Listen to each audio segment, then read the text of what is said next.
Heupel's offense at Tennessee is the third one. I, am intrigued by this because you, as a football coach, a purist, you're going to get what I'm about to say. Some people will raise their eyebrow like The Rock when I say this, but at its purest form, in certain elements of it, it's triple option football, but slinging it through the air. You see what I'm saying? Because you're spreading guys out, making them choose, okay, you're going to take away the dive or you're going to take away this over here, when we stretch it on the other side of the field. Of course, they have the vertical game to it. But with the wide spread, the wide splits that they have with the receivers, the tempo, all this kind of stuff, is this thing a gimmick that is going to be figured out in a couple years when it comes to these SEC coaches? Or is this something that can be sustained at Rocky Top for years to come? Or is it just a cyclical thing based on what players you have? I think that the term gimmick, to me, I always laugh because, like, when you hear gimmick, I feel like a lot of people use that term when something's working that's different than what they're used to seeing. I mean, I heard it with Gus Malzahn all the time. Oh, look at all the gimmicks he's running. Well, it worked for a long time. Defenses always catch up, right? In every sport, in basketball, in baseball, in football. Defenses eventually, and that doesn't mean they catch up all the way, but they adjust to a point where they can combat it. But here's the thing. Josh Heupel has mixed the Art Briles splits, what he kind of started in that revolution of changing the alignment, messing with the dividers of the DB, because if you change alignment, you change spacing. If you change spacing, you change the norm of how they're used to lining up against certain formations. Kind of throws a wrench in it, right? It's like a guy that throws a 94-mile-per-hour slider. Good luck. Like, it's just tough. But he mixed that with obviously the tempo and then the true purest form of an RPO. Now, what I always say, the hardest part about figuring it out is what they're doing. But there's not a great answer because you can't play with 12 guys. And I always laugh because people say, Josh Heupel runs fast to wear the defense out, to get them tired. That's not the main reason you do it. That's one of the best side effects of it, right? That's great that you can do that. Not only that, but it gets your defense when you're going through spring and you're going through summer stuff and you're going through fall camp. It gets them in even better shape. But the main point of it is it's going so fast you don't have time to adjust or disguise things. And a lot of times it's going so fast that it catches you in base. That's all you can do. You can't sit here and say, all right, we're going to do this and then roll to this.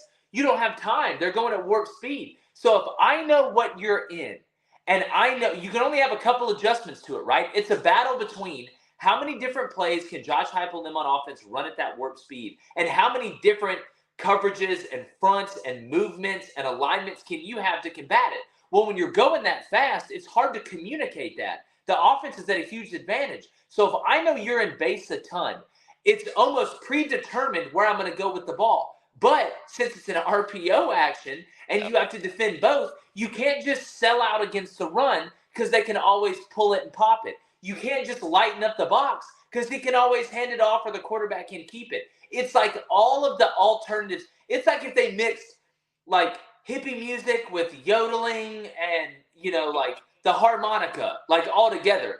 That's what makes it dangerous. So what's your answer to it? Try and put in as much as you possibly can.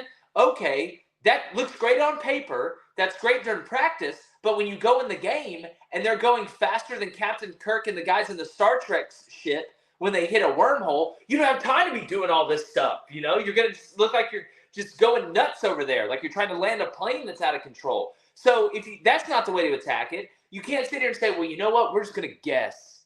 How about we just guess every play? That's never going to work, especially when you can make adjustments mid-play. So catching up to it is really hard because there's not a great answer for it. You know what you got to do? You got to tackle in space. You got to make you got to try and take away matchups on the outside, and you better hope that you're playing fundamental football because that's what it does. It's a game of blocking and tackling, and it makes you have to get off blocks and tackle well in space. That's why, and he keeps evolving it, right? Everybody has tendencies. Well, I get in this personnel grouping. We're on the left hash. We're in this formation. 58% of the time we run this. The offense sees that too. So Heupel, being the witch that he is, has counters off of that and evolves with it. So it's like you're a dog chasing a car. Like you're just chasing it. What are you going to do when you get there? There's no great answer. You better just you better make one-on-one tackles. You better get your ass off blocks. That's what it comes down to. Yeah, and you mentioned the purest form of the RPO. What I like to describe to people, the RPO, when you're talking about, okay, the quarterback having the option to throw a route in behind a guy based on alignment or based on his movement, or be able to still, they could actually have a couple option off the run game. They could have the run game to the running back or the quarterback keep it himself. That's why I call it the new triple option, really, so to speak, because you got the pass, which is really the equivalent of the old pitch in the old It's like option. it's a triple option, like the way that Navy and Army and all them run it. It's like the girl who lost like 60 pounds over the summer going into your senior year of high school. It's like the newer, better version of that. Like that's what it is. You just got the shotgun and now you can throw the ball off of it. Even against the triple option, the way that Navy and them do it, you know they're going to run it 80% of the time, but they can run it in three different places, so it's still hard to defend. So now getting the shotgun and have the ability to throw it, you got it. Who you going to double? And add tempo to it. And add tempo to it. That's what I'm saying. It's like all the different genres. It's like if you put black-eyed peas next to shrimp fried rice and like crab wontons with spaghetti. Like it's just everything together. That's what he did. It's like a charcuterie board of confusion. Oh man. Now I think where you beat this is in the off season on the recruiting trail. That's where you have to beat it. You have to get dudes that are better than their dudes. And that's why Georgia was able to shut them down last year, because Georgia could play the run, which people have a misconception. Heupel wants to run the football. That is what he wants to do. Offense. That's exactly. Yeah, he wants to run the football, and Georgia was able to stop the run with lesser or equal numbers in the box. And because they could do that, then Tennessee couldn't do what they wanted to do. It's like it's Jim's and Joe's, right? It's Jim's and Joe's.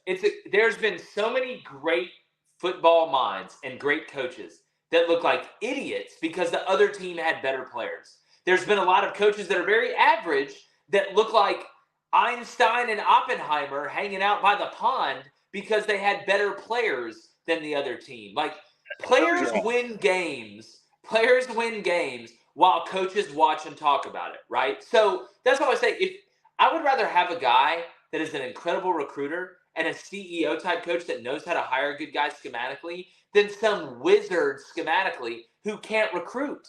Because again, I can be the best driver in the world, but if I don't have a great car, I'm not winning the race. That's how this game, that's why, again, recruiting is the lifeblood of a program. 3 pillars, right? Recruiting, development, and culture. Those are the 3 things that wins. That's why there's not just one system that everybody runs because it's the best system. That's why you see a smorgasbord. Yes, I did find a way to work that word in.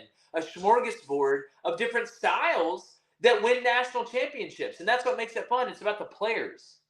Yeah, you smorgasbord and had crab wontons in here all in about a couple minutes. Welcome to it. That's it. Welcome to it. That's it. That is good stuff. Listen, I think going forward with Tennessee, and you tell me if I'm wrong, I think that it's going to have a higher floor than they've had, obviously in the down years, but the ceiling is totally going to be dependent on that trigger man, because they're going to get some things that are open. And when we say open, Jake, in the SEC, it doesn't always mean wide open like Jalen Hyatt was last year. People need to understand sometimes that's going to be a couple of steps. And can Joe Milton be as accurate on those couple of step throws as Hendon Hooker was last year? I think that kind of stuff. And then going forward, Nico, I am a Levi. I think it's how you pronounce it. I'm not 100% sure. You nailed it, I think. I just call him Nico. But Nico going on forward after that, I think that is going to be the separator of, okay, does Tennessee really become that prime time contender that can make it to the playoff, or are they just a really good football team? Yeah, look, and we kind of have a category. We came up with a category for this. I call them hinge players, right? I think Joe Milton's one of them. I think Drew Aller at Penn State's one of them. I think Tanner Mordecai at Wisconsin is one of them. Hell, I think USC's whole defense is one of them. It's that if this player or this group plays good, the team around them is good enough to really make a run at a championship. One of the things I don't think people talk about enough with Tennessee, because the system and obviously the quarterback gets all the prep, is how much better they've gotten up front. I don't care what system you run. If it's the Navy triple option, if it's the air raid, if it's Josh Heupel, if it's Luke Fickell, at the end of the day, the quickest way to bridge the gap to the teams at the top is up front. This game will always, from Friday Night Tykes all the way up to Monday Night Football, this game is won and lost up front, and it always will be won and lost up front. I think Tennessee's done a really good job of not just having a good starting five, not just having a good starting 4-down D lineman, right, or a jack, whatever you want to call them, but it's adding depth. That's how you bridge the gap in a game that is a battle of attrition. But when it comes to Joe Milton, if with having Georgia at home, I know they go to Bama, all right, but having Georgia at home, if Joe Milton can just be accurate enough, he doesn't have to be Dan Marino or Drew Brees or Hawkeye from the Avengers. He just has to be able to keep the ball in the strike zone. He's got to be able to have nuance and touch and be able to throw the changeup. That's why when everybody's like, oh my gosh, Joe Milton can throw it 90 yards and hit a golf cart at the Manning passing him. That's great. That's great. But Joe Milton's always had a strong arm. It's one of the reasons he had all those scholarship offers. That's not the question with Joe Milton. Does he have nuance? That's why it's called passing and not throwing. Because if he does, Tennessee's offense around him and that team around him is good enough to really do some damage and make a run at that thing. But I'll tell you this, it needs to go good early because there is nothing that causes more problems than having a guy that's lost the job twice. Yeah. Play bad early when you got the future just sitting, you got Deadpool just sitting over there doing jumping jacks on the sidelines. Nobody's more popular. You know the only person that's more popular than the backup quarterback? It's the 5-star backup quarterback. So it could snowball if it doesn't go good. And how about that guy is being promised, several $1 million by some big time, boosters over there. They're like, hey, we do have this guy that we're investing in. So that's been my point. We'll see how it all goes.